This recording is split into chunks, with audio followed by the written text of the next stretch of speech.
New White Hart Lane Stadium. This is the brand new home to Tottenham Hotspur Football Club, and it hosts several NFL games per year. But is it all it's cracked up to be?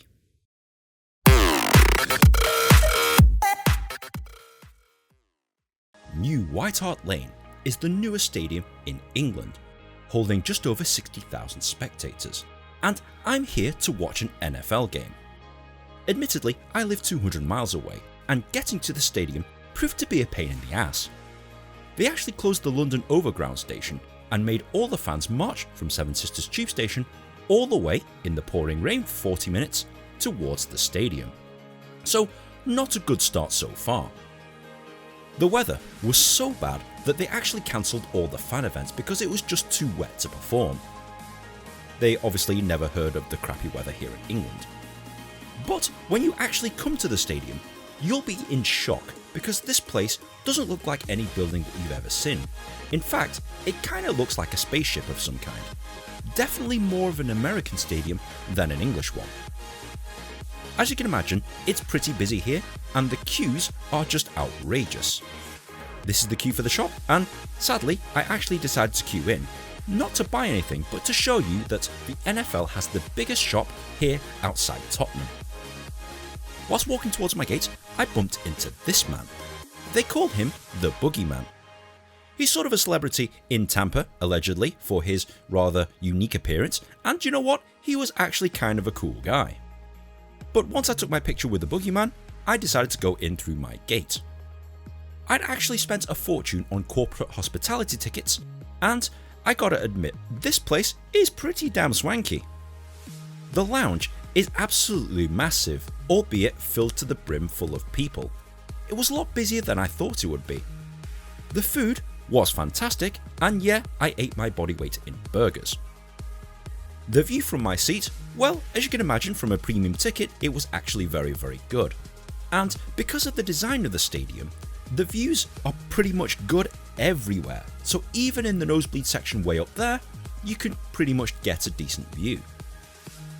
As you can tell from a brand new stadium, it has some amazing amenities such as giant TV screens, raucous fans, yep, go Bucks, and there's lots of displays and lots of pageantry on show everywhere. If you've never been to an NFL game before, I highly recommend going to one, particularly here in London.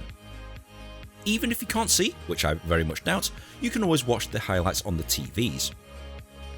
The action on the field is actually pretty good, and you definitely won't be bored here, especially here at an NFL game. These fans are pretty much fired up, and we're all waiting for the free halftime beers. And there's a lot of thirsty fans out there, so queuing up for the beers, that took a while, but that was actually kind of fun. The lunchtime food was also very good. I'm pretty sure I've gained half a stone from eating all of this stuff. But even if you don't want to watch the game from your seat, you can actually watch it from your lounge, which is kind of awesome. And unlike any other stadiums that you might go to in America, everyone here is a fan of another team, and it's quite nice to mingle with other fans, talk to people, because there's no animosity like you get in America or like you get in English football. As for the play on the field, Tampa Bay really sucked, and Carolina ended up pasting them pretty heavily. But that doesn't detract from the overall game experience, because this place is pretty damn amazing.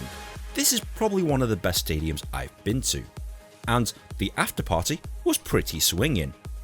Everyone was in a fine mood, the band were on point, she was lovely by the way, and it was a great party atmosphere to just sing along and just dance around with complete random strangers. Seriously, this is what we do here, you know, you could be a fan of any other team and just dance with complete strangers. But after the dancing and the singing, it's time to say goodbye and try and meander your way back to the nearest tube station, which again is 40 minutes away. Thanks for closing the London Overground, really appreciate that. Not. Okay Nin, I'm sold. What do I do? Well, you need to get here to either Wembley or Tottenham. Now, Wembley is significantly easier to get to. The tube station is literally right outside the stadium, whereas with Tottenham, you're going to have to take a tube and an overground train or bus in order to get here to the new Tottenham Hotspur Stadium. The cost, Tickets range from about £45, which isn't too bad, and given that Wembley and Tottenham are relatively new stadiums, it's great views pretty much everywhere in the stadium. I paid for corporate hospitality tickets at about, I think it was about £270 plus fees. It was nice, having a nice seat for a change as opposed to sitting in the nosebleeds, and the free food was good, but if I'm being honest, it probably wasn't worth the money for me, but, you know, horses for courses, each to their own. And as far as tickets are concerned, the sky's the limit, especially if you purchase it on the after-sale market. To get tickets, you're going to have to sign up to the NFL website and literally buy them as soon as you get them, because quite frankly, they go in about 30 minutes, so they sell out pretty damn quickly. When I applied for tickets, it took about 30 minutes for them to sell out completely in corporate hospitality, and it took 40 minutes to sell out the normal tickets. So there's definitely a demand here for the NFL in London. Is there anything else? Yes. You'll be queuing for absolutely everything, from the shop to the queues to get in the stadium, to get the food, to use the loo. I mean, I suppose it's no different to any other NFL stadium. The queues are just massively longer here in London. Don't get me wrong, Tottenham is nice, and as you can see from the ground, it's brand spanking new and very suited to the NFL. However, it's a pain in the ass to get to, so bear that in mind if you are coming. But guys, I highly recommend that you do this, especially if you're either a casual fan or you're an NFL fan and you just want a slice of the action right here in London. Guys, if you have enjoyed this episode, please be sure to like, share and subscribe. Comment on the comment section below, and if I get enough suggestions for another bucket list ideas, tweet them at me by the way.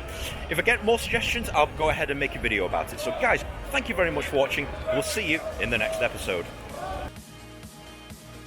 Failing that, you can buy tickets on the after sale market, but if I'm being honest, they're just going to gouge you.